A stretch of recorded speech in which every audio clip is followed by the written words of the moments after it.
Kapag nagsimula na ang isang toddler ma-develop ang kanyang sense of humor, tsak na mas magiging masaya ang loob ng tahanan. Ang sense of humor ay isang malaking kapakinabangan para sa immune system ng inyong anak. Magbibigay sa kanya ng optimistic outlook sa buhay at pagpapataas ng kanyang self-esteem. Ayon sa pag-aaral, ang sense of humor ay natututunan ng bata at hindi namamana. Mula pa lamang sa kanyang murang kaisipan, mayroon na siyang kapasidad na tumawa.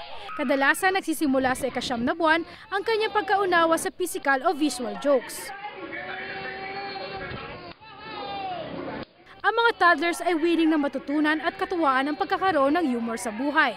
Kaya naman magandang sanayin sila sa masasayang sitwasyon. Hayaang tumawa sa mga nakakatawang bagay. Mas gusto nila ang visual humor tulad ng funny faces o kaya mga slapsticks jokes, at isa sa mga paborito ng mga toddlers ang peekaboo.